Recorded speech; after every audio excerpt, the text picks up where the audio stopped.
Eu quero conversar com você hoje sobre o meu tema hoje é pecado. Tem muitas coisas que a gente faz tem pessoas que têm um conflito psíquico onde tudo é pecado, como também tem pessoas que têm determinados conflitos psíquicos que não conseguem conceber o pecado, o mal feito. Tem essas duas pessoas. E existe aquela pessoa que tem um certo equilíbrio emocional e psíquico, que é possível perceber onde errou, o que fez de errado. E tem gente, por isso que tem gente que quer se confessar a todo instante, a toda hora. O Papa anda se confessando toda hora. Ele tem uma vez por ano, ele vai, que a igreja pede os mandamentos da igreja é justamente esse, confessar-se ao menos uma vez cada ano.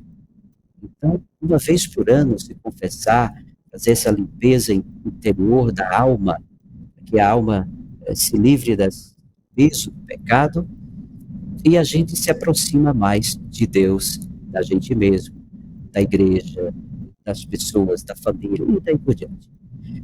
É importante perceber a importância que tem para a gente saber perceber o pecado.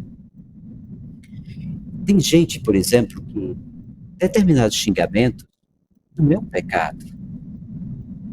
Jesus também xingou e ele não pecou.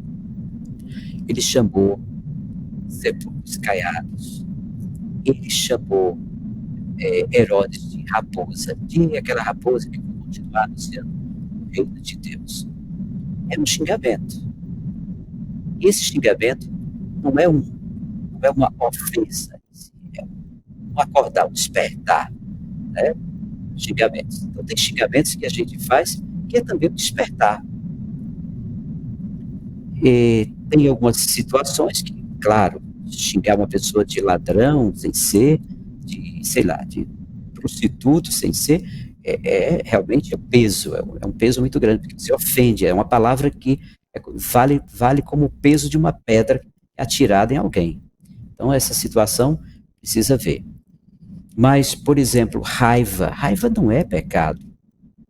O pecado, ele acontece, você tem consciência, você tem liberdade, você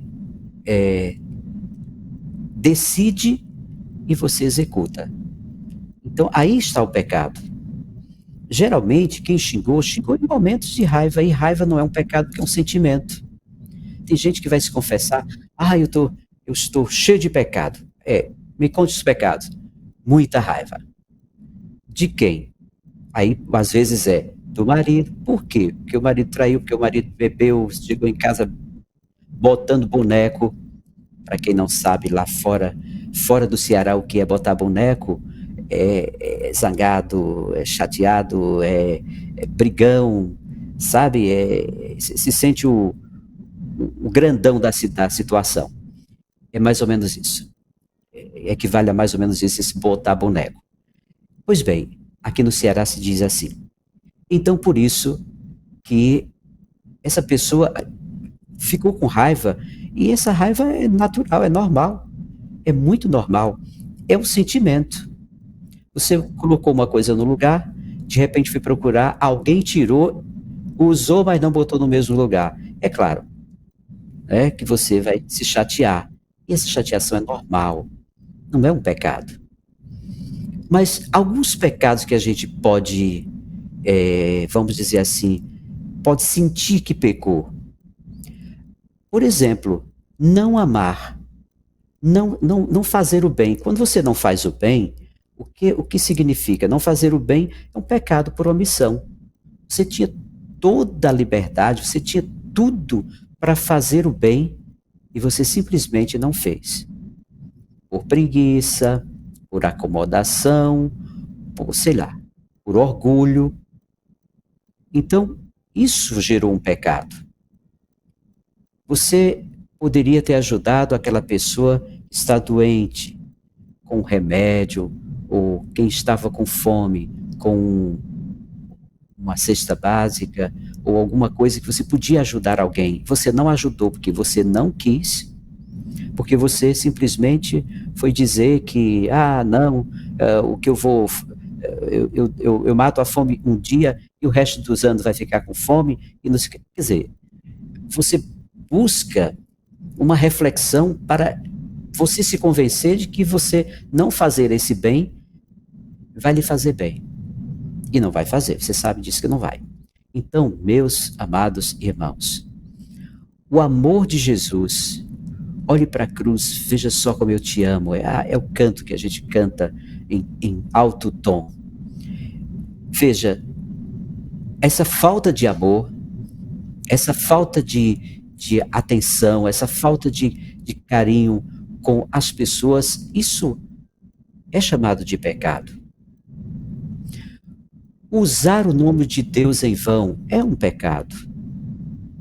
Você sabe que você não gostaria que seu nome tivesse de boca em boca. Eu acho que você é daquela pessoa que deve dizer assim, olha, para falar meu nome, escova os dentes, lava a boca para poder falar meu nome. E como você fala do nome de Deus aí de qualquer jeito? Então, é um pecado, é um pecado. Guardar o dia santo, para muita gente,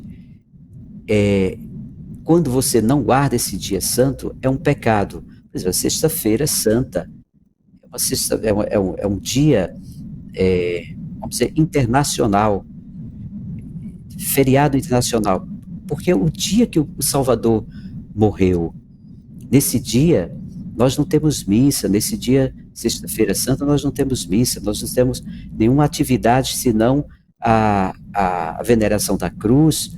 Antigamente era o beijo da cruz, não se pode beijar mais a cruz, mas essa veneração que a gente faz a esse madeiro que foi o lugar onde o Filho de Deus se entregou nesse grande sacrifício pela humanidade.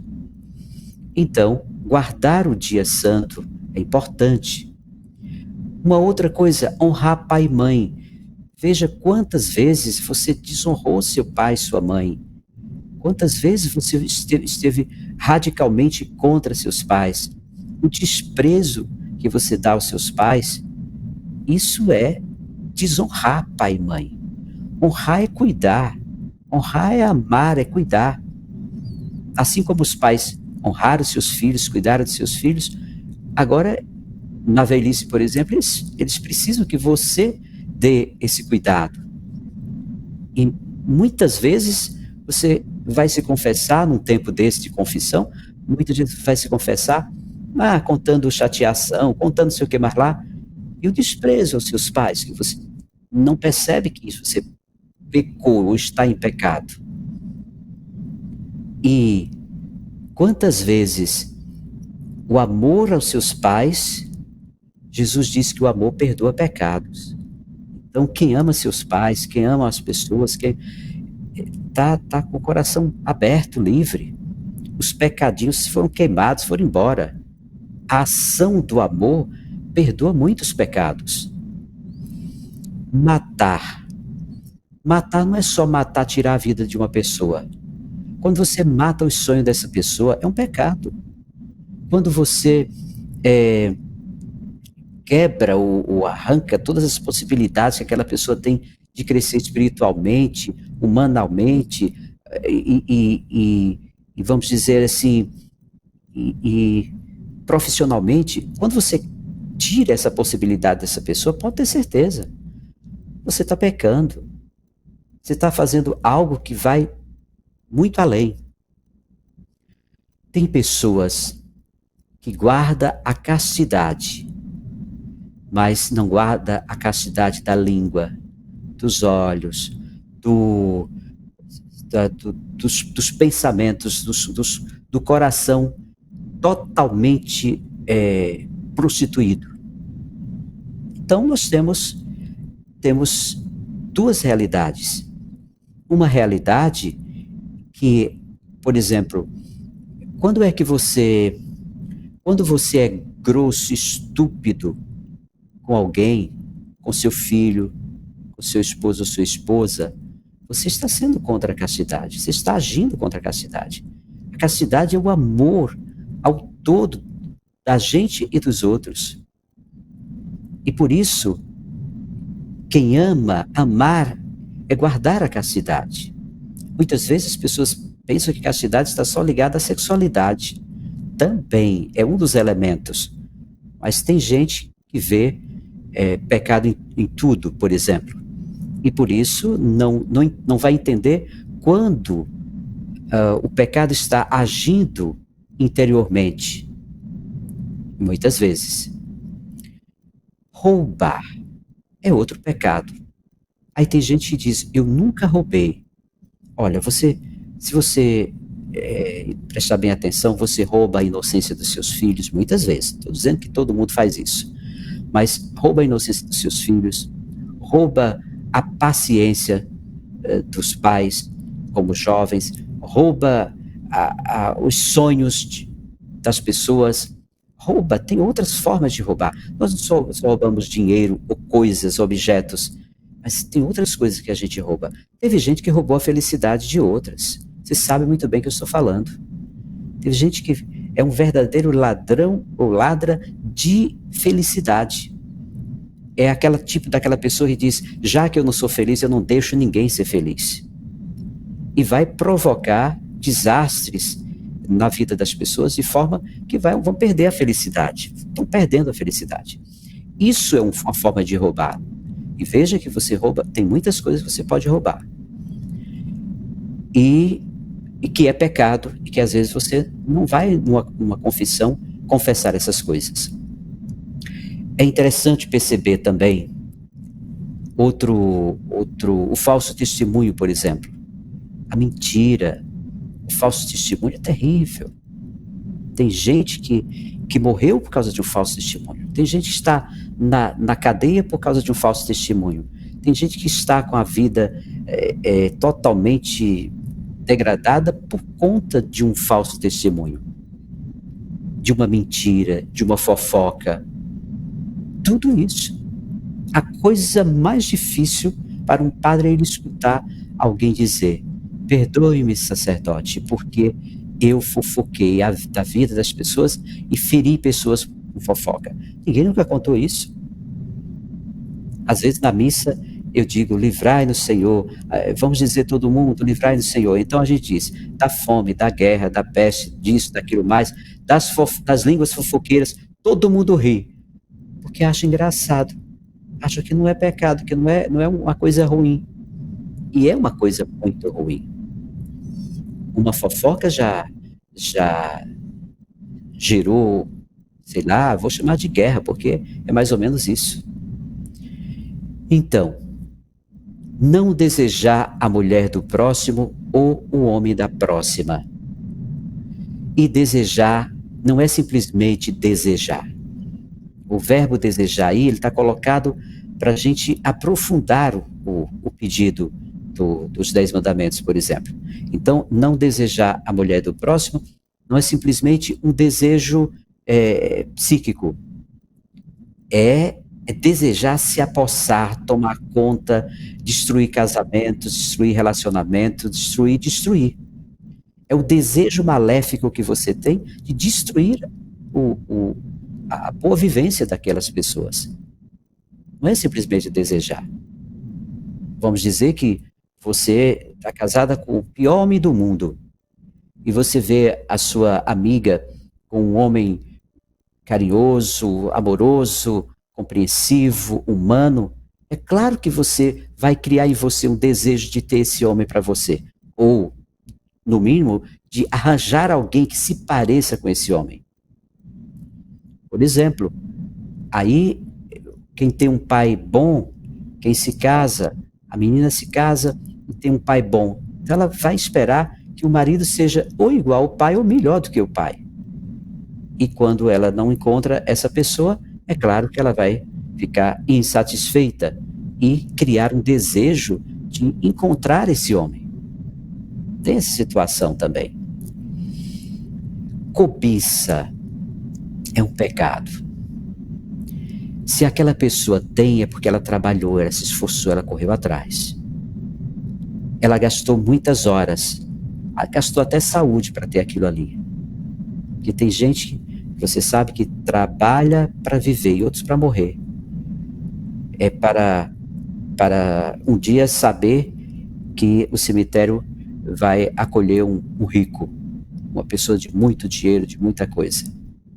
Mas precisamos ter essa clareza de que onde é que nós pecamos. Quando nós deixamos de amar, esse é um grande pecado. Quando a gente ama, aí esse amor perdoa os pecados. O pecado é fonte de doença. Olha o que Jesus diz em João 5,14. Não voltes a pecar para que não te aconteça coisa pior. Então o pecado é fonte de doença. Muita gente adoeceu quando o pecado entrou na vida. E aí, esse pecado pode ser um vício, esse pecado pode ser outras coisas mais. Estar atento para não pecar só é possível fazendo bem. Porque essa coisa de dizer, hoje eu não vou pecar. Qual é a certeza e a segurança que você tem? Meu amigo, mesmo você dizendo, eu tenho a graça de Deus, eu não vou pecar. Você sabe que a graça de Deus, a gente acolhe ou não acolhe. A gente tem um livre-arbítrio para acolher ou não acolher a graça de Deus. E às vezes, entre a graça e o pecado é mais interessante. E você, quando menos espera, você está atolado no pecado e a graça passou. Então, quer se livrar do pecado? Faça o bem. Esse é o segredinho que eu lhe digo. Porque no momento em que você está fazendo bem, eu lhe garanto, você não peca. Agora, parou essa lacuna, pode ser que tudo aconteça aí. Então, faça o bem. O amor é universal. O remédio contra o pecado é o amor. Jesus diz que onde o amor é grande, maior é a graça do pecado, ou seja, a graça de Deus, que elimina o pecado. Deus retira de nós o pecado, queima o pecado e nos dá a graça. E a graça é a sua presença, a presença dele. Essa presença de luz, de paz, de paz de espírito, de paz interior, é muito importante. Não fazer o bem é o pecado da omissão. Você já sabe disso. Toda vez que você não faz o bem, você está pecando no pecado da omissão. Padre, perdoe-me, porque eu pequei por omissão. Eu poderia ter feito, mas não fiz. Com preguiça e outras coisas aí que a gente pode dizer. Mas quero terminar a questão do pecado dizendo, o orgulho é o pecado da desumanidade. O orgulho desumaniza as pessoas. O orgulhoso, ele fere friamente. Ele diminui as pessoas, ele decresce as pessoas, gera sentimento de inferioridade nas outras pessoas, e é uma bagaceira que o orgulho gera. A humildade é o contrário. A humildade foi quando São Francisco se sentiu humano e mergulhado na sua humildade, ele percebeu a grandeza de Deus, Altíssimo e bom Senhor. Só podemos sentir a grandeza de Deus e a grandeza das pessoas quando a gente se diminui. Não se diminuir no sentido de sentimento de insuficiente para um crescimento.